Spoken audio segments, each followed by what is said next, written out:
আমাদের জাগরণের ব্যানারে অগ্রসর হয়েছে, কিন্তু দীর্ঘদিন ধরে আমরা আমাদের বিশেষ করে আমাদের সংগঠনের যেটা রেজিস্ট্রেশন, এটা নিয়ে আমরা বিভিন্ন হয়রানি হইতেছি। এক পর্যায়ে গিয়ে আমাদের কাছে অনেক টাকা চাঁদা দাবি করে। আমরা এত টাকা কোত্থেকে দেবো? আমাদের কাছে যা ডকুমেন্টস চাওয়া হয়েছে সবগুলো আমরা দিছি, কিছু বাদ রাখি নেই। এরপরও বিভিন্নভাবে আমরা যোগাযোগ করেছি, কিন্তু আমরা প্রতিবন্ধী সমাজ কল্যাণ মন্ত্রী মহোদয়কে আমাদের সামনে থেকে বিভিন্ন অ্যাঙ্গেল থেকে ফোন দেওয়া হয়েছে, কিন্তু আমরা আমাদের রেজিস্ট্রেশনটা আমরা পাচ্ছি না।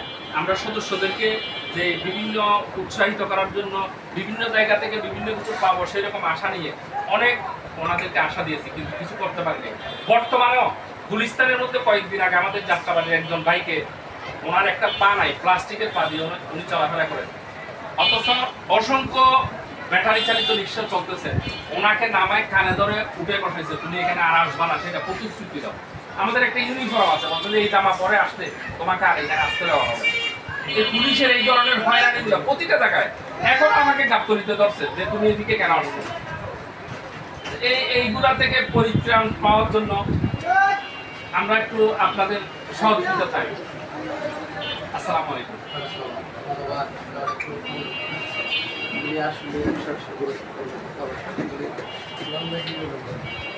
ইনশাআল্লাহ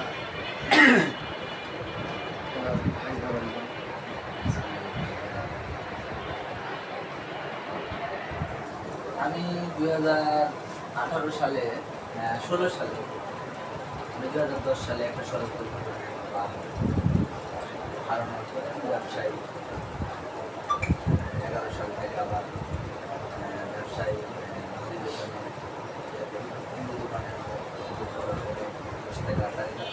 ব্যবসায়ীরা সেখানে খাই খাওয়া করে 16 সালে অটো রিক্সা কিনে নেয় রাজশাহী থেকে ঢাকায় আসি। আর আসার পরে আমি ঢাকাতে চাঁদাবাজ এবং পুলিশের কবলে পড়ি। একদিকে কোনো মোড়ে দাঁড়ালে চাঁদাবাজেরা চাঁদা দিতে হবে, অন্য জায়গাতে বিভিন্ন জায়গাতে পুলিশ ক্রসিং গেলে ওরা পুলিশ আটক করে পুলিশের মতো 1200 টাকা বেতন। এটা আমার খুব বেদনাদায়ক। দেওয়ার মতো অবস্থাও নেয়, মেলাও নিতে পারি। আমি রাষ্ট্রের নাগরিক, রাষ্ট্রের যদি কোনো নাগরিক অসচ্ছল অথবা ভবঘুরে বা একেবারে বেওয়ারিশ হয়ে যায়, তার দায়িত্ব তো রাষ্ট্রের।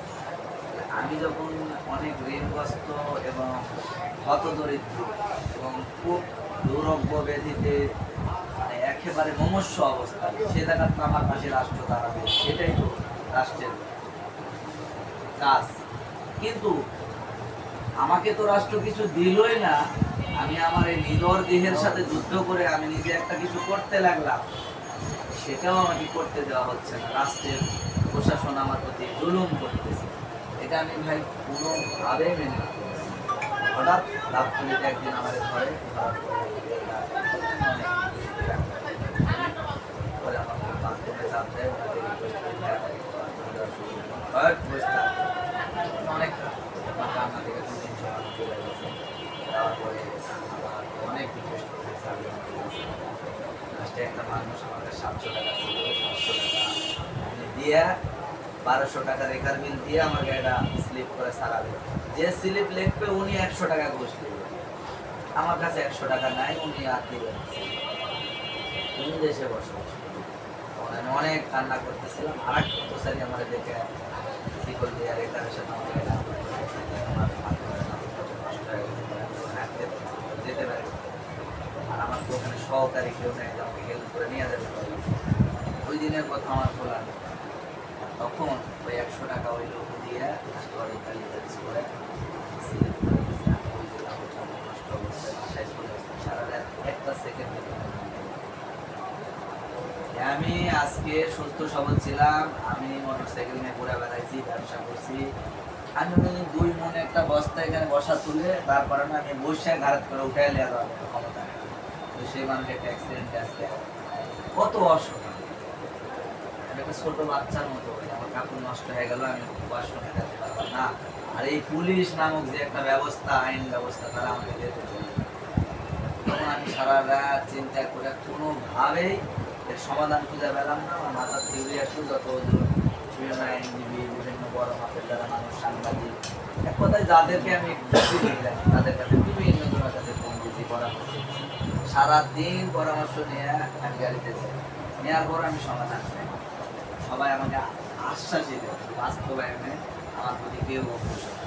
পরে আমি চিন্তা করলাম যে 18 কোটি মানুষের অভিভাবকত্ব প্রধান তার সম্মতি আমি কিন্তু অনুভব করেছি, সাহস দিয়ে মানে দাবাত দিলেন। পরে আমি আর্মির কাছে বললাম, আর্মি আমাকে ভিতরে সুযোগ দিয়েছে। দেওয়ার পরে আমি সাইকেল সে করছিল, তার সাথে দেখা করছি সারা রাত্রি ফ্যামিলিদের থেকে রাত 12:30 একটা দেখার কথা শুরু এখানে সে আমার ভিক্ষুকের মতো দাঁড়ায় মনে